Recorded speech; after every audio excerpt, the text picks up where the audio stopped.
Olá, meus amores, tudo bem com vocês? Espero que sim. Vamos para a nossa aula de literatura dessa semana, onde iremos fazer então a resolução do nosso módulo 40, que é o nosso primeiro módulo do apostilando 4, tá bom? Então, quem tá já com essa apostila aí, corre lá na sala onde você deixou sua apostila, pega a apostila no 4 e abre aqui no nosso primeiro módulo, né, que é o módulo 40 de literatura. E nessa aula iremos fazer então a resolução deste módulo, ok? Vamos lá começar? Bom, eu expliquei na aula anterior, no módulo 40, que ele tem o título Encena o Texto Teatral. Nós vimos aqui na aula passada, né, algumas características desse tipo de texto, né, desse gênero textual que é o texto teatral. Só a título para que vocês possam relembrar, eu trouxe essa imagem, né? Vou repetir aqui para relembrar aqui, para ficar fresquinho na mente de vocês, a diferença de um texto narrativo para um texto teatral, que é o texto que nós estamos estudando agora nesse módulo 40. Bom, o texto narrativo, gente, ele é um texto de leitura, onde sempre nós vamos ter a mediação do narrador, né? Se o texto é narrativo, vamos ter aqui a linguagem verbal, nós vamos ter o quê? A narração e os diálogos. E quem que indica isso aqui pra gente? Nós temos esse papel, né? Que é o papel do narrador, que é a pessoa que vai mostrar pra gente, né? Fazer essa leitura pra gente, fazer essa apresentação pra quem tá lendo, certo? Bom, quem é o leitor aqui dentro do texto narrativo? O leitor ele vai fazer uma leitura e vai fazer o quê? Imagens mentais. Toda vez que você pega um texto, você está lendo, você está ali trabalhando a sua mente, sua imagem mental. Digamos que você lê uma parte de uma narrativa e você começa a imaginar. Digamos que aquela parte está falando da roupa desse personagem. Aí você começa então a fazer a sua imagem mental de como que seria aquela roupa, né? A roupa vermelha, como que seria. Então, quando estamos diante de um texto narrativo, sem querer a gente começa a fazer essa imagem mental de tudo que está acontecendo. E dentro do texto narrativo nós temos acontecimentos, personagens, coisas, lugares reais ou fictícios, ok? Já no texto teatral, nós temos aqui a encenação teatral.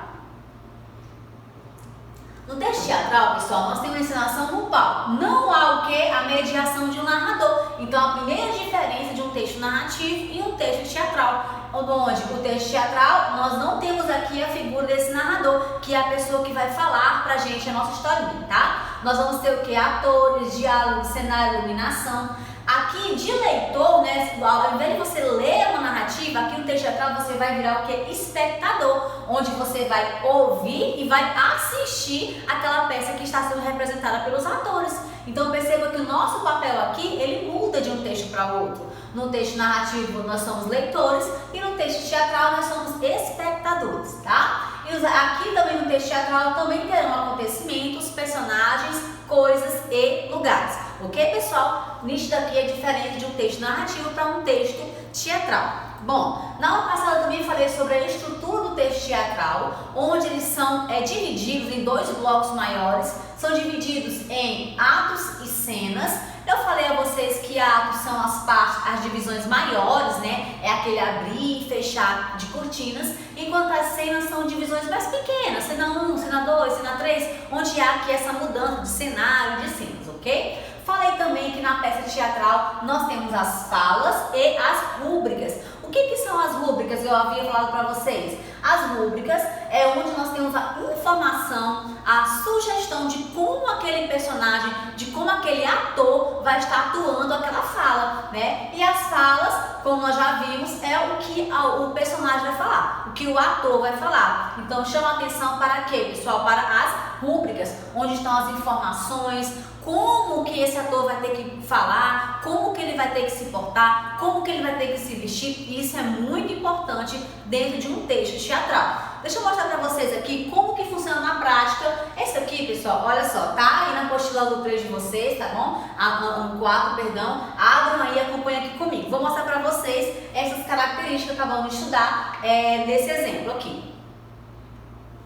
A peça aqui em questão é a peça Cavalinho Azul. Aí nós temos aqui, ó, cenário. Aí ele vai dizer como que vai estar esse cenário naquele momento. O palco vazio com fundo azulado. Os elementos das várias cenas vão sendo colocados à medida que a ação se desenrola. Primeira cena, sugestão de uma casa. Aí aqui, ó, primeira cena, tá vendo? Ele vai dividir as peças sempre em cenas.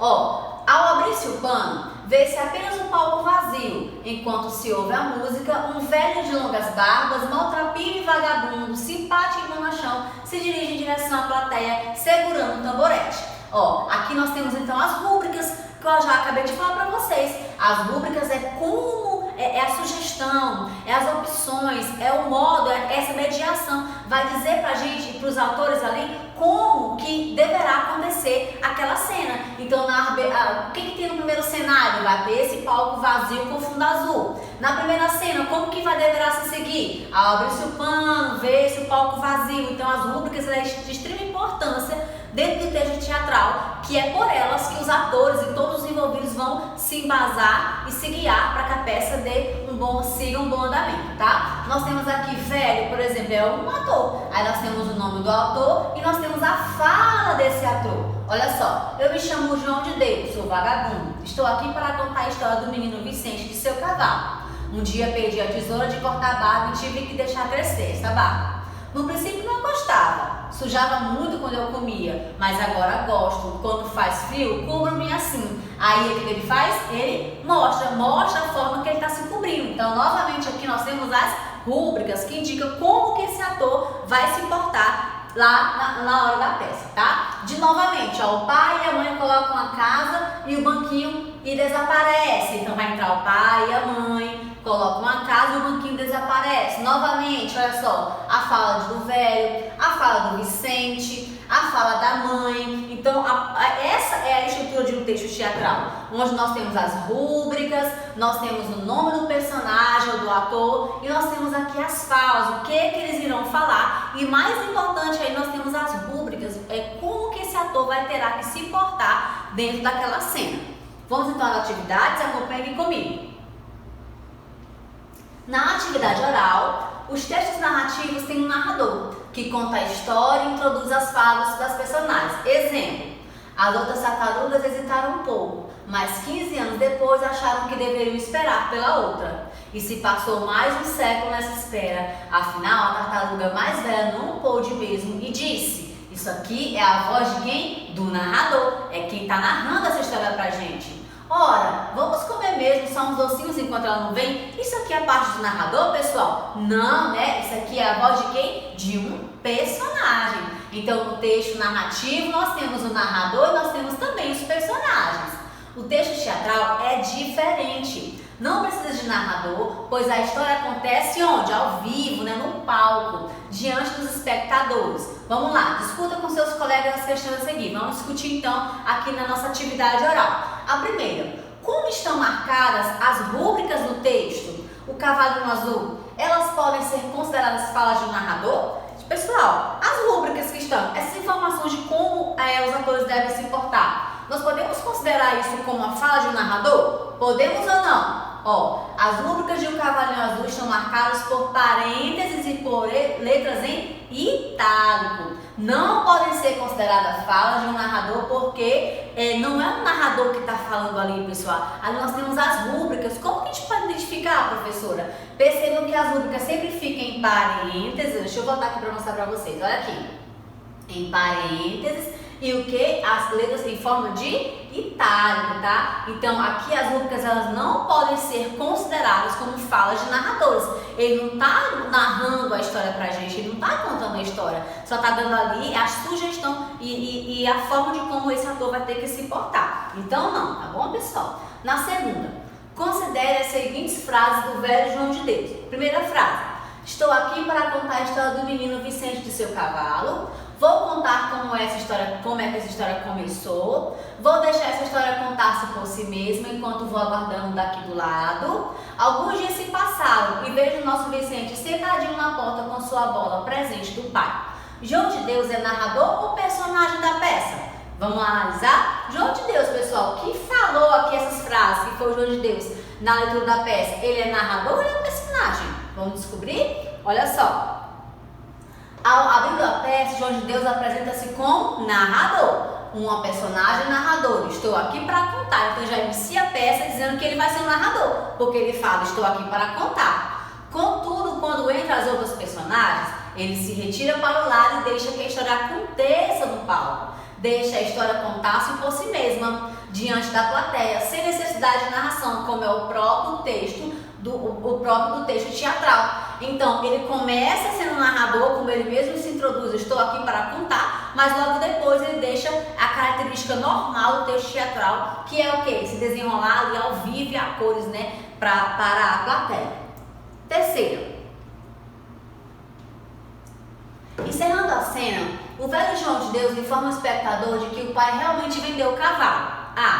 Que suposições você pode fazer sobre esse sentimento de Vicente, sabendo que na próxima cena ele estará sentadinho na porta com sua bola presente do pai? Vamos lá saber? Bom, o menino provavelmente ficará muito triste, inconformado, como o próprio João de Deus acha que vai acontecer. Olha, pensamos que o menino ia ficar muito triste. Embora tenha ganhado uma bola, ele não brinca com ela, permanecendo sentadinho na porta.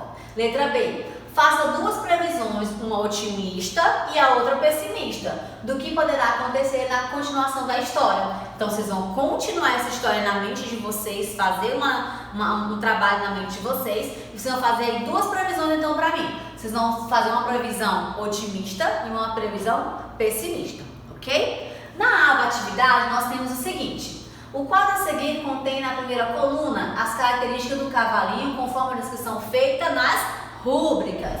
Preencha as outras colunas com as características desse mesmo cavalo, conforme a visão de Vicente e de seus pais. Então, nós temos aqui as rúbricas, que indicavam como que esse cavalo era, olha só, feio pangaré, sujo, magro, com cara infeliz, cavalo se levanta com grande esforço, cansado a se arrastar e exausto. Então, aqui são a visão das rúbricas desse cavalo, né, desse pangaré. Já na visão da visão de Vicente, olha só, ele fala meu cavalinho azul, cada vez melhor e mais bonito, um pouco sujo. Assim ficaria a visão de Vicente sobre o mesmo cavalo que está sendo indicado aqui. Como que ficaria a visão dos pais de Vicente? Pangaré velho, não presta mais nem para puxar uma carroça, mimosa, muito magro, pangaré não serve para nada, só serve para comer dinheiro, dá alegria ao menino, fala da mãe, não dá dinheiro, fala do pai. Então perceba que as rúbricas ela coloca pra gente como que esse pangaré é, e aqui nós temos as duas visões diferentes do mesmo pangaré, na visão de Vicente e na visão então dos seus pais. Segunda, compara as informações anotadas no quadro que acabamos de observar. Formule uma hipótese sobre o significado do substantivo pangaré sem olhar no dicionário. Vamos lá? Gente, na mente de vocês aí, se olhar, o que vocês acham que significa pangaré? Pensaram aí? Responderam? Vamos lá saber então? Pode ser que pangaré se designa o quê? Um cavalo menor, fraco, feio e inútil, gente. Então o pangaré tem esse significado, tá bom? Na terceira, compare agora a visão que o menino tem do lugar onde ele mora com a descrição que o pai lhe fazia da paisagem. Vamos fazer essa comparação? O menino vê uma linda paisagem, grande campina verde, cortada por um rio de água limpa e branca. O pai, ao contrário dele, diz que a paisagem é seca e esturricada, visões completamente diferentes, né?